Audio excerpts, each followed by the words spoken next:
आइए दोस्तों, जैन धर्म के अंतर्गत परीक्षाओं में आने वाले विभिन्न महत्वपूर्ण बिंदुओं के बारे में अध्ययन करते हैं। सर्वप्रथम जैन शब्द जो है वो संस्कृत के जिन शब्द से बना है। जिन का अर्थ होता है विजेता। जैन धर्म के संस्थापकों को तीर्थंकर या जितेंद्रिय कहते हैं तथा जैन महात्माओं को निर्ग्रंथ कहा गया है। जैन धर्म में कुल 24 तीर्थंकर हुए। ठीक है, इसमें से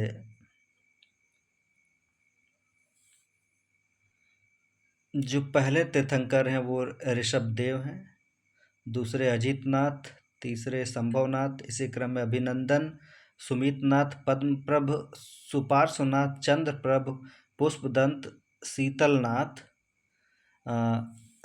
11वें नंबर में श्रेयांसनाथ, वासुपूज्य, विमलनाथ, अनंतनाथ, धर्मनाथ, शांतिनाथ, कुथुनाथ, अरनाथ, मल्लीनाथ, मुनिसुबत, नमीनाथ, अरिष्टनेमी या इनको नेमीनाथ कहते हैं।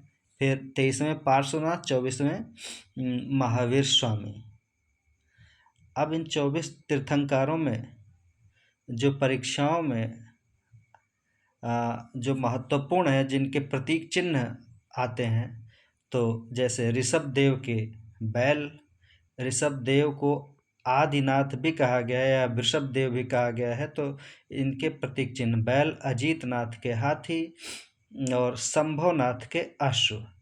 देखिए, ऋषभ मतलब याद करने के लिए ऋषभ, वृषभ बैल, अजीतनाथ हाथी, संभव अश्व।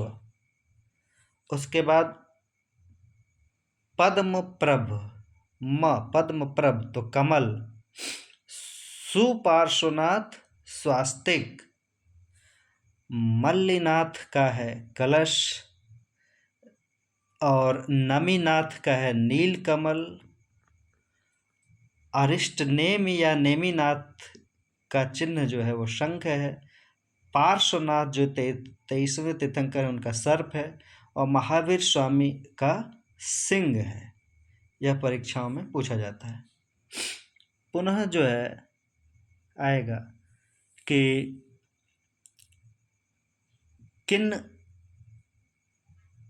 तीर्थंकरों का उल्लेख जो है ऋग्वेद में भी मिला है। तो इसमें प्रथम तीर्थंकर ऋषभदेव और अरिष्टनेमी या नेमीनाथ का उल्लेख, इन दो तीर्थंकरों का उल्लेख जो है कि ऋग्वेद में मिलता है। इसी क्रम में दोस्तों हम आगे बढ़ते हैं कि 23वें तीर्थंकर पार्श्वनाथ को वाराणसी के निकट आम्रपद उद्यान में ज्ञान की प्राप्ति हुई थी। ठीक, और महापरिनिर्वाण सम्मेद पर्वत पर हुआ था। ठीक है, पार्श्वनाथ को ज्ञान वाराणसी में और महापरिनिर्वाण सम्मेद पर्वत पर। पार्श्वनाथ के चातुर्याम शिक्षा या 4 महाव्रत जो हैं वो हैं सत्य, अहिंसा, अपरिग्रह और अस्तेय। पार्श्वनाथ के द्वारा दिया गया। बाद में महावीर ने इसमें चौथा व्रत ब्रह्मचर्य को जोड़ दिया। तो इस प्रकार पूरे जैन धर्म में 5 महाव्रत हो गए: सत्य, अहिंसा, अपरिग्रह, अस्तेय और ब्रह्मचर्य। अपरिग्रह का मतलब है कोई भी वस्तु संचित नहीं करने की प्रवृत्ति, और अस्तेय का मतलब होता है कि मन, वचन, कर्म से किसी दूसरे की किसी वस्तु को चुराने की इच्छा न रखना। ये हुआ अस्तेय। तो पार्श्वनाथ के बारे में हो गया। अब इनके उपरांत जो है 24वें तीर्थंकर जिनका जन्म 540 ईसा पूर्व में हुआ था, वे हैं महावीर स्वामी। ठीक, जिनका बचपन का नाम सिद्धार्थ था। इनके पिता सिद्धार्थ जो है ज्ञात्रिक कुल के थे और इन्हें ही हम जैन धर्म का वास्तविक संस्थापक मानते हैं। अब परीक्षाओं में यह पूछता है कि इनके पिता सिद्धार्थ किस कुल के थे, तो ये ज्ञात्रिक कुल के थे। माता त्रिशला कौन थी, तो लिच्छवी राजकुमारी थी, लिच्छवी गणराज्य के, जिनके राजा चेटक थे, उनकी बहन थी माता त्रिशला। और पत्नी जो है यशोदा थी, वो किस गोत्र की थी, तो कुंडिन्य गोत्र की थी। उसके बाद पुत्री अणुजा या प्रिय दर्शना। उसके बाद इनका दामाद जो है जमाली जो है क्षत्रिय था, ये प्रथम शिष्य थे। और 30 वर्ष की अवस्था में इन्होंने गृह त्याग किया। अब ज्ञान प्राप्ति के बारे में देखते, तो ज्ञान प्राप्ति 12 वर्ष की कठोर तपस्या व 42 वर्ष की अवस्था में जुम्बिक ग्राम के समीप ऋजुपालिका नदी के तट पर साल वृक्ष के नीचे कैवल्य या सर्वोच्च ज्ञान की प्राप्ति हुई। इसी क्रम में हम आगे देखते हैं कि ज्ञान प्राप्ति के उपरांत महावीर अपने सिद्धांतों का प्रसार किए। ठीक, और इनकी सहायता कौन किया, तो वैशाली के चेटक ने धर्म प्रचार, जो कि इनके मामा थे, वैशाली के चेटक ने धर्म प्रचार में इनकी सहायता की। अब प्रथम इनके जो शिष्य, जो इनके दामाद थे जमाली, तो उनसे मतभेद हो गया और इन्होंने संघ को छोड़ दिया।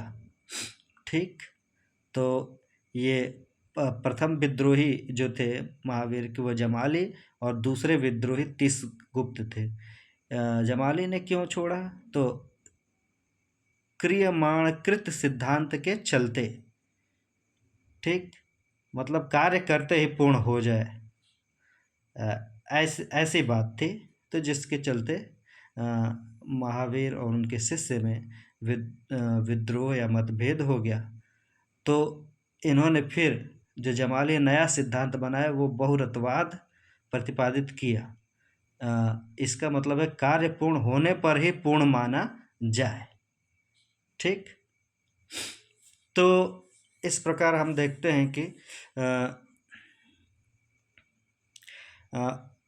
उस समय तत्कालिक आजीवक आचार्य उत्पन्न हुए, जो श्रमण की तरह नंगे घूमते थे, और ये जैन व बौद्ध धर्म के विरोधी बताए गए। आजीवक आचार्यों में उस समय नंदवक्ष, किस संकिच और मक्खलीपुत्र गोसाल थे। इन्हीं मक्खलीपुत्र गोसाल को जो है आजीवक संप्रदाय का प्रवर्तक माना जाता है। इन्होंने नियतिवाद का सिद्धांत दिया। नियतिवाद का मतलब संसार के प्रत्येक वस्तु भाग्य पूर्व ही नियंत्रित व संचालित होती है। इस प्रकार जो आजीवक के बारे में है, तो जैन ग्रंथ भगवती सूत्र में जो है कि 12 आजीवकों के बारे में वर्णन मिला है। ठीक, तो इस प्रकार हम देखते हैं कि आजीवक जो है भारत में विकसित पहला नास्तिक या भौतिकवाद संप्रदाय है। ये जो है ईश्वर, पुनर्जन्म तथा कर्मकांड में विश्वास नहीं रखते थे। इसकी लोकप्रियता को हम इस प्रकार समझ सकते हैं कि अशोक तथा उसके पोते दशरथ ने बिहार के जहानाबाद स्थित बराबर की पहाड़ियों में 7 गुफाओं का निर्माण कर आजीवकों को समर्पित कर दिया। इसी क्रम में हम आगे देखते हैं कि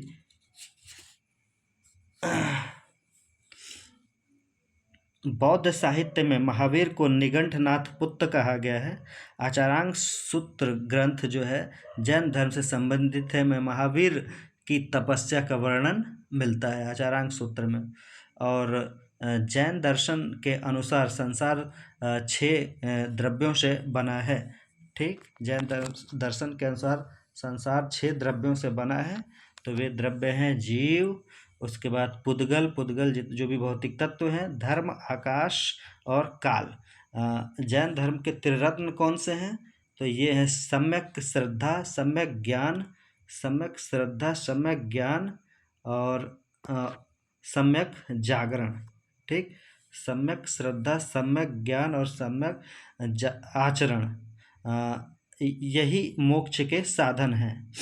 उसके बाद कुछ प्रमुख शब्द जो हैं जैन धर्म के अंतर्गत आते हैं, जिनके बारे में परीक्षा में पूछा जाता है। तो आश्रव क्या है? तो कर्म का जीव की ओर प्रवाह ही आश्रव है। संवर क्या है? कर्म का प्रवाह जीव की ओर रुक जाना, ये संवर है। निर्जरा क्या है? कर्म जो पहले से विद्यमान है उसका जल जाना, अवशिष्ट कर्मों का जल जाना निर्जरा है। बंधन क्या है? कर्म का जीव के साथ संयुक्त होना बंधन है। अब इसमें कुछ सिद्धांत है, जैसे स्यादवाद, अनेकांतवाद या सप्तभंगी सिद्धांत क्या है?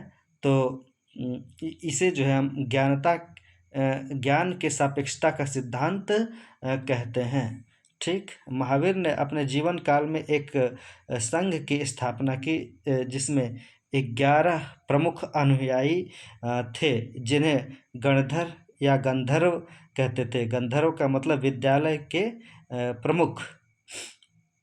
महावीर के जीवन काल में ही 10 गणधरों की मृत्यु हो गई और केवल सुधर्मण जीवित था। तो इस प्रकार सुधर्मा जो है जैन संघ का प्रथम अध्यक्ष बना महावीर की मृत्यु के उपरांत।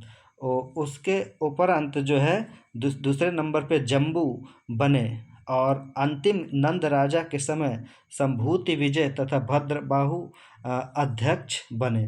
तो इस प्रकार महावीर के बाद जो है जनसंघ के अध्यक्ष के बारे में आता है। तो कौन कौन से थे? तो सुधर्मा भी है, जम्बू हैं, संभूति विजय हैं और भद्रबाहु हैं।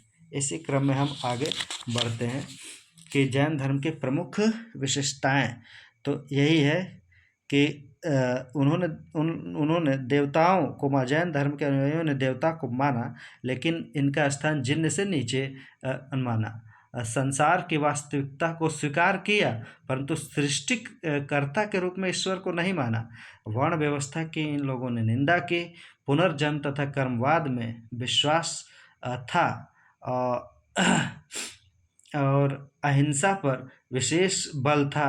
इसीलिए कृषि तथा युद्ध में भाग लेने वालों को जैन धर्म में प्रतिबंध था। और एक होता है कि संलेखना यानी उपवास द्वारा शरीर का त्याग करना, ठीक, यह विशेषता है। और इन्होंने इसी क्रम में वेदों की प्रामाणिकता को भी जैन धर्म के अनुयायियों ने नहीं माना। अब संलेखना क्या होता है? तो उपवास द्वारा शरीर का त्याग करना। तो इस क्रम में हम देखते हैं कि संलेखना विधि द्वारा चंद्रगुप्त मौर्य श्रवणबेलगोला जो कि कर्नाटक में शरीर का त्याग किए, ठीक। इसी क्रम में आधुनिक भारत में जो संलेखना के समर्थक थे वो महात्मा गांधी और विनोबा भावे थे, ठीक। तो बाद में जैन जो संप्रदाय है वो 2 भागों में बट गया। एक तेरापंथी, जिसको कि श्वेतांबर कहते हैं, दूसरा समैया या दिगंबर। तो तेरापंथी मतलब सफ़ेद वस्त्र धारण करते थे और स्थूल बाहु व उनके अनुयायी इसमें आते थे, ठीक। यानी स्थूल बाहु व उनके अनुयायी जो कि सफ़ेद वस्त्र धारण करते थे, ये श्वेतांबर कहलाए, तेरापंथी कहलाए। और ये लोग महावीर व अन्य तीर्थंकरों की पूजा करते थे, ठीक। उसके बाद समैया या दिगंबर, भद्रबाहु और तथा उनके अनुयायी। समैया या दिगंबर जो भद्रबाहु तथा उनके अनुयायी, इनको दक्षिणी जैनी भी कहा जाता है। उसके बाद यापनीय क्या है? तो जैन धर्म का एक संप्रदाय। ये पूछता है यापनीय क्या है। अब इसी क्रम में हम देखते हैं कि राष्ट्रकूट राजाओं के शासनकाल में दक्षिण भारत में जैन धर्म का काफ़ी प्रचार हुआ। गुजरात तथा राजस्थान में अधिक लोकप्रिय रहा। दिलवाड़ा का जो जैन मंदिर में आदित्य और नेमिनाथ के मंदिर हैं। खजुराहो में पार्श्वनाथ और आदिनाथ के मंदिर हैं। अष्टनेमी को जो है भागवत धर्म के वासुदेव कृष्ण के समकालीन कहा गया है, ठीक। और जैन संगीति के बारे में देखते हैं। तो प्रथम जैन सभा जो है 310 ईसा पूर्व पाटलिपुत्र में हुआ और स्थूल भद्र के अध्यक्षता में तथा संभूति विजय के निरीक्षण में हुआ, ठीक है। उसके बाद इसमें 12 अंगों का संकलन हुआ और भद्रबाहु के अनुयायियों ने प्रथम जैन संगीति में भाग नहीं लिया। इसी क्रम में हम देख रहे हैं कि दूसरा जैन संगीति या सभा जो वल्लभी गुजरात में हुआ और अध्यक्षता जो देवर्देश क्षमा श्रवण की अध्यक्षता में हुआ 512 ईस्वी में। इसी क्रम में हम आगे बढ़ते हैं कि जैन साहित्य में अशोक के पौत्र संप्रति को जैन मत का संरक्षक बताया गया है। और संप्रति क्या था, तो वो जैन का शासक था। उज्जैन जो है कि उस समय जैन धर्म का प्रमुख केंद्र हुआ था, अन्य केंद्र जो है मथुरा था। इसी प्रकार हम कलिंग शासक खारवेल जो है उड़ीसा की तरफ महान जैन संरक्षक था। कैसे पता, तो हाथी गुम्पा या उदयगिरी तथा खंडगिरी की पहाड़ियों को कटवा कर इसने जैनों के लिए गुहा विहार बनवाए थे। राष्ट्रकूट जो है कि राष्ट्रकूट के शासनकाल में गुजरात तथा राजस्थान जैन धर्म में काफ़ी लोकप्रिय था। उसके बाद दिलवाड़ा का जो जैन मंदिर है गुजरात के चालुक्य सोलंकी शासक भीमदेव का सामंत विमल शाह ने निर्माण करवाए थे। बार बार पूछता है कि दिलवाड़ा का जैन टेम्पल किसने बनवाया था, तो ये विमल शाह ने निर्माण करवाया था, भीमदेव का सामंत था। उसके बाद श्रवण बेलगोला जो है कि कर्नाटक है, इसका निर्माण जो गंग शासक पंचमल के शासन काल में चामुंडा राय मंत्री के द्वारा बनवाया गया था। अब श्रवण बेलगोला में किसका जो है कि मंदिर है, तो बाहुबली गुप्तेश्वर की प्रतिमा है, जो कि प्रथम जैन तीर्थंकर ऋषभ देव के पुत्र माने जाते हैं। इसी क्रम में हम देखते हैं कुछ अन्य महत्वपूर्ण बिंदु। तो ये है कि चंपा के शासक दधिवाहन की पुत्री चंदना महावीर की पहली महिला भिक्षुणी थी। चंपा के शासक दधिवाहन की पुत्री चंदना। उसके बाद राष्ट्रकूट नरेश अमोघ वर्ष जो कि बाद में जैन सन्यासी बन गए थे, ये रत्नमालिका ग्रंथ की रचना की। रत्नमालिका ग्रंथ के रचयिता अमोघ वर्ष जो कि राष्ट्रकूट राजा थे। जैन धर्म को संरक्षण देने वाले दक्षिण के राज्य कौन कौन से थे, तो गंग, कदम्ब, चालुक्य और राष्ट्रकूट। महावीर के 14 प्राचीन ग्रंथों को पूर्व कहा गया है। इसी क्रम में हम देखते हैं कि विष्णु पुराण और भागवत पुराण में ऋषभ का उल्लेख नारायण के रूप या अवतार में मिलता है। उसके बाद ऋग्वेद के वैदिक मंत्रों में ऋषभ देव तथा अरिष्टनेमि का उल्लेख किया गया है। धन्यवाद दोस्तों, यह परीक्षाओं में पूछे जाने वाले बहुत ही महत्वपूर्ण बिंदु हैं। इनमें से प्रश्न अक्सर बनते हैं।